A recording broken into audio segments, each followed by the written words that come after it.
Hello, everybody. My name is Aaron. I'm Mike. And I'm Ryan. We are reporting to you guys from Lafayette High School today on some recent incidences that have happened with our former principal, Dr. Holleman. Some big suspicions going around the school are embezzlement, and that is the reason for her resignation. These are all suspicions. Nothing is confirmed nor denied from anybody, and nothing has been reported professionally by any papers or come out and said by the school board. Again, these are all suspicions, but we do have the right to report on this. For this podcast, today we're going to be talking about why she was brought here, the status of the school before she was here, what she did, what she tried to do that was received well, what she did that was not received so well, and later we'll have interviews with students and staff talking about recent allegations as well as what was just listed. We're going to start off with why she was brought here. You got Mike and Ryan, you guys are juniors this year, I'm a senior.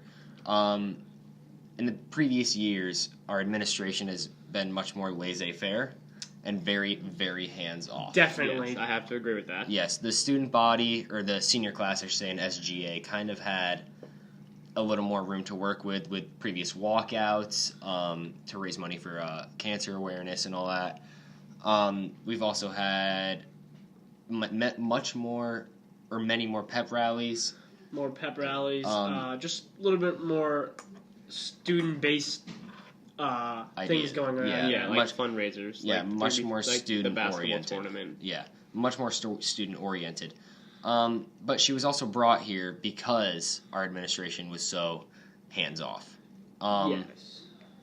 That's why the student body did so much, was because the administration approved everything. I mean, they did deny some stuff, rightfully so, but they also approved a lot more than they denied. Yeah. So the student body could do much more of what they wanted. So she was brought here to kind of take away from that. Yeah. And overall, I don't think she was a terrible principal. No. I don't know about it. I don't think she was a terrible principal. I think she had a really great attitude, and she was always ready for the day to come and greeting students so she was day always, after day. She was always there for that.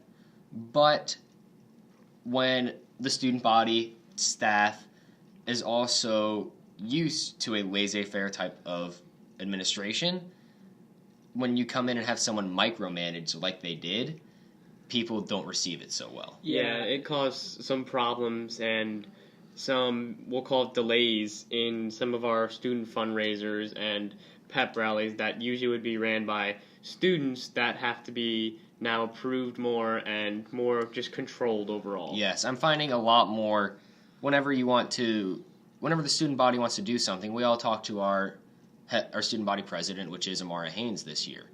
We all talk to her. She wants to do as much as she can for the student body, as much as she can for the school, which is great. Yeah. But she's having a hard time because every little thing had to be passed through her. And a lot of time in advance too, not just a month before, but a few months before at least. Yes. And, just to get it through. I know why she does that, because you have to be prepared. You have to work around the school day at that point. So I understand why, but when you're not used to that and it's your first or second year as the principal, and you're all of a sudden changing all that, you're not really bleeding into it or working into it. It's just a sudden change. Just jumping right into it. That's where people don't really receive so well. But I also understand why she did that, so I'm giving her the benefit of the doubt. Yeah. Yes. I don't think she was a terrible principal. No, I think she did fine. I think she did fine. Now, there were a lot of things that I think could have been handled differently. Yes. Or things she tried to do that just weren't received as well. Yeah. What she tried to do that was received well, one thing I would have to say is the parking lot. Before 2 years ago, when we had our old administration, the parking lot before and after school was always a mess. Oh, it was awful. It was terrible. She would always be there, and you'd always have to pull up that loop right in front of the school, right in front of the cafeteria. Parent drop-off. And the parent drop-off in the upper commons. Yeah. You have to pull all the way up to the front office, which is smart because now all the cars in the back can move up, drop off, pull out, and go. Yeah. Yes. So that was. I think that was a great idea. It was well organized. There was teachers out there almost every single day. Yeah. Moving the car line. parents around. Yeah. So I think I think that was good on her. I think that was a really great idea. Now, with that, some parents didn't agree with it because what they would do is they would cut through the parking lot and let their kids out in front of everybody. Yeah. And that's where problems arose, and she put a stop to that. Yeah. So, good on her. That was one good thing she did. Another good thing she did, the bathroom situation. Yes. Now, the students do not agree with it. Not particularly. If the students were to grow up and look at a administrator's or a teacher's point of view, A more organized view. it's a much more grown-up adult point of view. You look and you see what she was trying to do was make the hallways more organized. For those of you keep people out of the hallways. For those of you who don't know, we all have a ramport at the beginning of each quarter. Yes. And you get 15 slots to sign out of class whenever you want, but you only get 15 slots per 9 weeks. Yes. What they did the second semester this year was you have to use a teacher ramport. The students don't get one anymore. Mm-hmm.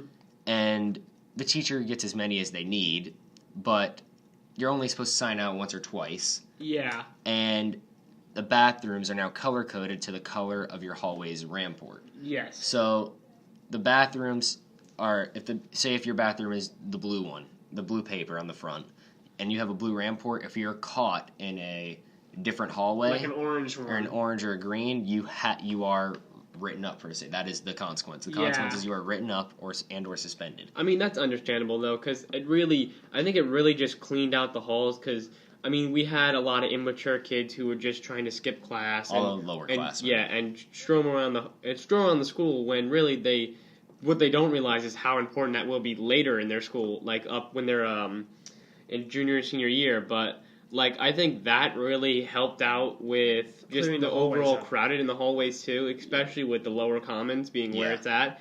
I mean, with all the classrooms surrounding that's a very popular bathroom. So, I mean, to really mix around and actually use all the bathrooms in the school is way better. It's a great idea. Yeah, I think the idea was good. I think the execution was done perfectly. Yes. I really think it was. Yeah. But the students aren't receiving it because now you're taking away from the social aspect of why people leave the class. Yeah. And you know what? I'm going to have to be on the administration's side here. I think they did everything right in this case. They wanted to get kids to stop skipping class, because when everyone skips class, now you're a half of a day behind, because that's how long people would take. Yeah. In an hour and 30-minute class, people are gone for 40 minutes. Yeah. And when you're gone that far, and when you're gone that long, now you're that far behind in your class. You miss that little bit, and you're behind. You're behind. You're not going to perform as well, and now your grades are going to suffer because you wanted to go talk to your friends when instead you could have just waited.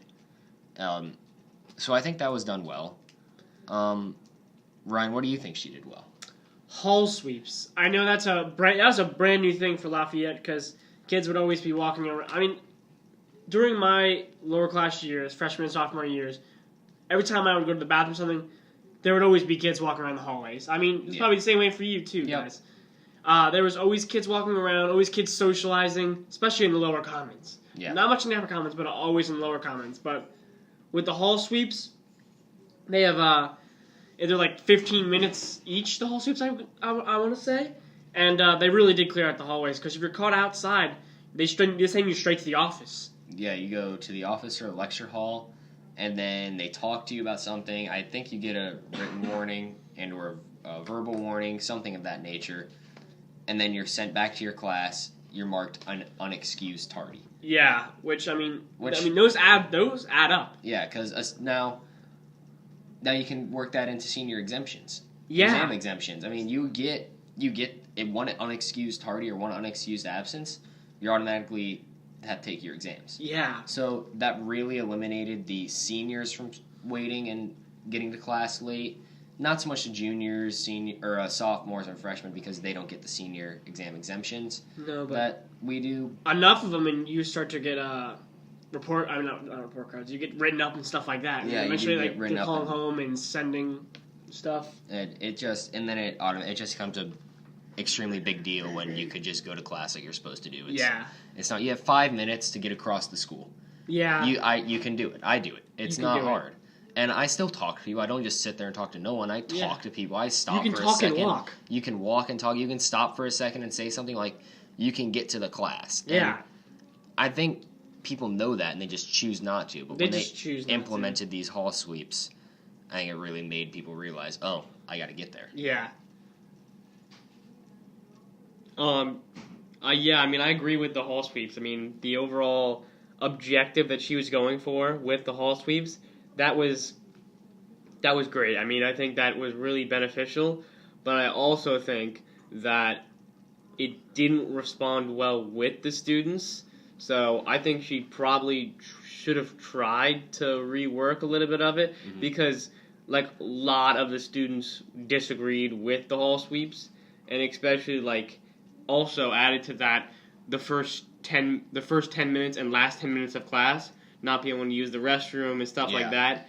I feel like that kind of really hurt the students in a way. Like, the students really did not agree with that, and it showed in class, because I mean, I was in a class with kids who, if it was the last 10 minutes and they weren't allowed to go, they would just leave the class and go themselves. Yeah. So, I mean, I feel like that could have been a little bit reworked so that the students could have had a little bit more, like, choices. Like, if it's an emergency, I understand, like, I mean, even if it's the last 10 minutes, I understand. You gotta go, though. But, I mean, I feel like with those two, it really could have been tweaked a little that made it a lot better. I mean, overall, I think when you look at what she came here to do, I think she had a very strong attempt. Yeah. And I think it worked out. I think she came here, and I think she completed what she tried to do to her best abilities. Yeah, I mean, I think the best thing about it was the attitude. I mean, always on the morning announcements. Yep. She was always speaking almost every day on the morning announcements about different days, Fist Bump Wednesday, and